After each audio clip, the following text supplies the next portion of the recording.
प्यारे बच्चों, स्वागत है आपका विस्फोट लर्निंग एकेडमी के इस नए वीडियो में। तो बच्चों, आज के इस वीडियो में हम आपकी कक्षा 10वीं गणित जो छत्तीसगढ़ बोर्ड पर आधारित है उसके अध्याय 4 के प्रश्नावली 1 के सवाल नंबर 10 से इस वीडियो की शुरुआत करने वाले हैं। एकदम सहज, सरल और आसान भाषा में सीक्वेंस के साथ, फुल बेसिक, फुल कंसेप्ट के साथ सारे टॉपिक्स आपको, सारे सवाल आपको बताए जाएंगे। तो आइए बिना देर के वीडियो को शुरू करते हैं।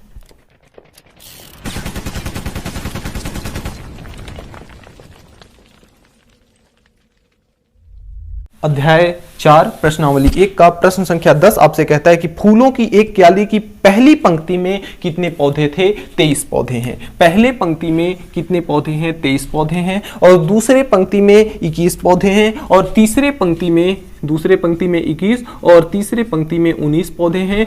तो आपसे, और अंतिम पंक्ति में 5 पौधे हैं। अंतिम पंक्ति में कितने पौधे हैं? अंतिम में कितने हैं? अंतिम में कितने पौधे हैं? 5 पौधे हैं। तो आपको क्या बताना है? क्यारी में कुल पंक्तियों की संख्या। जैसे हम ज्ञात करते थे कि एक हमारे पास समांतर श्रेणी होती थी और उसमें हम nवें पदों का, n पदों का मान ज्ञात करने के लिए जो सूत्र होता है उसको लगा करके हम n का मान, पदों की संख्या ज्ञात कर लेते थे। तो अभी हमारे पास जो दिया गया है डाटा, इसमें आपको एक क्यारी में पंक्तियों की संख्या से इसको परिभाषित किया गया है। तो देखिए, यहां पे हमारा सारा मेथड वही रहेगा, बस हम इसमें पदों की संख्या को क्या समझेंगे? पंक्तियों की संख्या। तो यहां पे हम सूत्र वही लगाएंगे, an equal to a plus n-1 और इंटू में d। इसी सूत्र का उपयोग करेंगे हम यहां पर।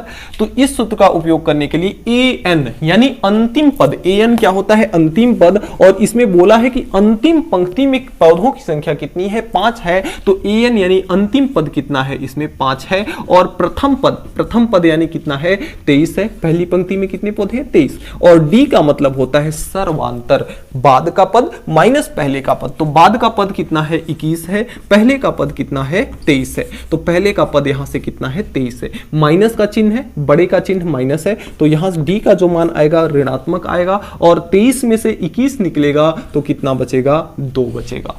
तो यहां से an और a और d का मान पता हो गया। तो हमें n का मान यानी पंक्तियों की संख्या का मान ज्ञात करना है। आसानी से ज्ञात कर लेंगे। कैसे? इस सूत्र को अप्लाई करने के बाद an का मान कितना है? 5 है। an के जगह पे हम 5 रख लेते हैं, बराबर a का मान कितना है? 23। तो a के जगह पे रख लेते हैं 23, प्लस n का मान तो हमें पता नहीं है, तो n-1 इंटू d का मान कितना है? माइनस का 2। अब हल करते हैं इसको। देखिए, यहां पे आपका 5 है, बराबर ये आपका है 23 प्लस -2 का गुणा n में होगा तो ये आपका हो जाएगा माइनस का 2n, और माइनस का गुणा होगा तो प्लस 1 का गुणा 2 में होगा तो कितना होगा? 2। अब 23 और 2 कितना हो जाएगा? 25 हो जाएगा। और आपका यहां से ये 5 उधर जाएगा तो माइनस का 5 हो जाएगा। 2n को इधर लेके आएंगे तो माइनस का 2n है, प्लस का 2n हो जाएगा। 5 इधर जाएगा, 25 और 23 और 2 कितना होगा? 25। 5 यहाँ प्लस का है, इधर आएगा तो किसका हो जाएगा? माइनस का। तो यानी कि यहाँ 2n बराबर कितना है? 25 में से 5 निकला तो कितना आया? 20। यानी 2 1 कम 2, 2 दहाई में 20। यानी n का मान यहाँ से कितना आ रहा है? 10। n का मान कितना आ रहा है? 10। यानी कि यहां से थोड़ा सा कट जा रहा है, यहां करते हैं। n का मान यहां पे कितना आ रहा है? 10। यानी कि कहने का मतलब ये है, यहां पे ये है कि उस क्यारी में कुल कितनी पंक्तियां हैं? n। हमने यहां पे n आपको क्या बताया था? पंक्तियों की संख्या, पंक्तियों की संख्या। तो n जो था पंक्तियों की संख्या थी। तो कुल कितनी पंक्तियां हैं? 10 पंक्तियां हैं, जिसके अंतिम में कितने पौधे हैं? 5 पौधे हैं। तो इस तरह से आपका 10वां सवाल कंप्लीट होता है। अगले क्रम में आपका प्रश्न संख्या 11 है कि संजय ने वर्ष के प्रथम सप्ताह में 5 रुपए बचत की और अपनी साप्ताहिक बचत 1.75 रुपए बढ़ता गया। क्या कर रहा है कि पहले सप्ताह में उसने 5 रुपए की बचत की, उसके बाद के सप्ताह में कितना बढ़ा? 1.75, और 5 में 5 रुपए तो बचत किया, एक सप्ताह में उसने 5 रुपए की बचत की। और अगले आने वाले सप्ताह के दर से हर सप्ताह सप्ताह उसके बचत में कितना हो रहा है, 1.75 रुपए बढ़ रहा है। तो यानी 5 में 1.75 जुड़ेगा तो कितना हो जाएगा, 6.75, और 6.75 में फिर से 1.75 जुड़ेगा तो इसमें 1.75 जोड़ेंगे, 1.75 यहाँ पे करके जोड़ देते हैं थोड़ा सा रफ कार्य में। तो यहाँ 5 5 कितना हो जाएगा 10, और 7 7 आपका हो जाएगा 14, 1 15, और दशमलव आ जाएगा 2 अंक पे, और 6 1 7, और 1 हासिल था तो ये कितना आ गया 8.50। तो इस प्रकार से श्रेणी बनती जाएगी और उसका बचत हर महीने 1.75 के रूप में बढ़ता जाएगा। और यहाँ पे 1.75 जो है हर में 1.75 बढ़ रहा है। यहाँ भी कितना बचा बढ़ा 1.75, यहाँ भी कितना बढ़ा 1.75, आगे भी कितना बढ़ेगा 1.75। यानी कि ये जो 1.75 है वह किसका मान है, डी का मान है 1.75। घटा के भी हम देखेंगे तो अगर हम घटाएंगे यहाँ से 6.75 में से 5 घटाएंगे तो कितना बचेगा 1.75, और इसका प्रथम पद कितना है 5 है।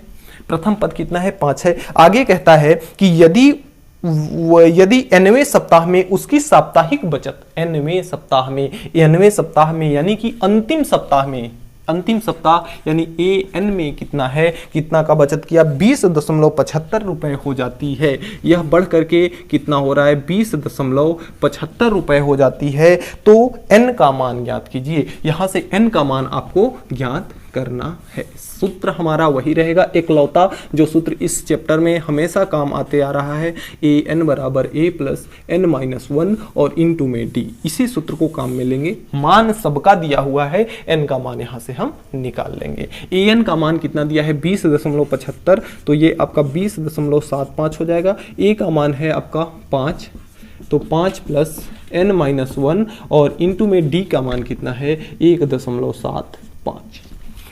तो देखिए यहाँ से 5 ये आपका हो जाएगा 20.75 बराबर ये आपका हो जाएगा 5 प्लस का n के साथ 1.75 का गुणा होगा तो 1.75 n और माइनस का हो जाएगा 1.75।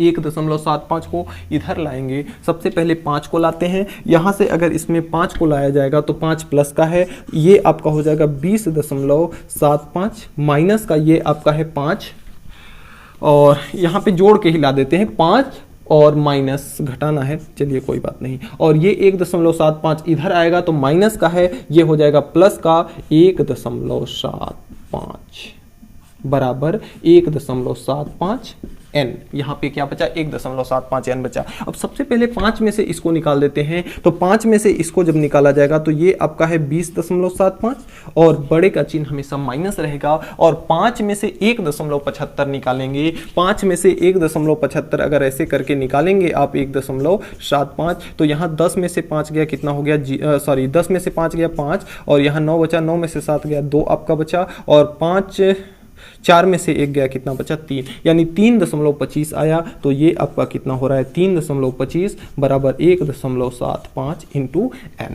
अब देखिए 20.75 में से 3.25 घटाएंगे, 3.25 घटाएंगे आप, तो यहाँ से देखिए 75 में से 25 निकलेगा तो यहाँ आपका हो जाएगा 50 और 0.20 पे, और 20 में से 3 निकलेगा तो यहाँ कितना हो जाएगा 17, और बराबर में कितना हो जाएगा 1.75 n। अब यहाँ से हमें n का मान चाहिए, तो n का मान ज्ञात करने के लिए इधर आपका n बचेगा। जब 1.75 को इधर भेज देंगे किसके पास 17.50 के पास, तो यहाँ गुणा में है, ये इधर आएगा तो 1.75 किस में हो जाएगा भाग में। अब यहाँ पे आप चाहें तो देखिए 2 अंक पे यहाँ दशमलव है, 2 अंक पे यहाँ दशमलव है, दशमलव से दशमलव कट जाएगा आपका, तो यहाँ बचेगा 1750 और यहाँ बचेगा 175 बराबर कितना बचेगा n। 175 ये दिख रहा है, 175 ये दिख रहा है, तो 175 एक कम 175 और 1 0 यहाँ से बढ़ेगा तो ये आपका हो जाएगा 10। तो n का मान कितना हो जाएगा 10, यानी कि उसको 20.75 रुपए इकट्ठा करने के लिए कितने सप्ताह लगे 10 सप्ताह लगे। तो इस प्रकार से आपका आंसर कंप्लीट हो जाएगा। एक स्टेटमेंट आप अंतिम में लिख देंगे कि अतः यहाँ पे जो भी है कौन है संजय, तो अतः संजय को 20.75 रुपए इकट्ठा करने के लिए उसको कितने सप्ताह लगेंगे 10 सप्ताह लगेंगे, वही आपका हो जाएगा आंसर। तो इस तरह से आपका 11वां सवाल कंप्लीट होता है। अगले क्रम में सवाल नंबर 12 कहता है आपसे कि क्या समांतर श्रेणी 18 और 15 सही 1 बटा यहाँ पे 3 नहीं है, क्या है 2 है, और 13 का एक पद 47 है। क्या आपसे पूछ रहा है कि एक पद माइनस का 47 है, यदि हाँ तो कौन सा पद। तो हम यहाँ पे मान लेंगे कि हाँ बिल्कुल है, माइनस का 47। यहाँ हम लिख लेंगे कि माना nवां पद, nवां पद कितना है, माइनस का 47 है, यानी an का मान कितना है, माइनस का 47 है। इस श्रेणी में अगर a का मान देखा जाए तो प्रथम पद 18 है, और d का मान अगर देखा जाए तो बाद का पद माइनस पहले का पद, तो बाद का पद कितना है 15 सही 1/2। अगर इसको देखा जाए तो 15 दूना 30 और 1 कितना हो जाएगा 31/2, और माइनस का कितना हो जाएगा यहाँ से 18 के नीचे 1 कर लेते हैं, दोनों का एलसीएम ले लिया जाएगा तो 2, 1 का गुणा 31 में होगा तो ये आपका हो जाएगा 31, 18 दूना कितना हो जाएगा 36। तो यहां से 36 में से 31 निकलेगा, बड़े का चिन्ह क्या है माइनस, और 36 में से 31 निकलेगा तो कितना बचेगा माइनस का 5, और बटे में कितना हो जाएगा 2। तो यहां से d का जो मान आया माइनस का 5 बटे कितना आ रहा है 2, और an का मान हम जानते हैं कितना है 47 है, और n का मान हमको ज्ञात करना है, n का मान हमको क्या करना है, ज्ञात करना है। तो इस तरह से हम सूत्र लगाएंगे, हमारा वही जो कि इस प्रश्नावली का मोस्ट इंपॉर्टेंट सूत्र है, an equal to a plus n-1 और इनटू में d, यही हमारा प्यारा सा इकलौता सूत्र है। इसी सूत्र को लगाएंगे। an का मान कितना दिया है, an का मान दिया है माइनस का 47 बराबर a का मान है 18, तो a का मान 18 प्लस n-1 और इनटू में कितना होता है d, और d का मान यहाँ पर कि कितना है हमारा, d का मान है माइनस का 5/2, तो इनटू में आपका हो जाएगा माइनस का 5/2।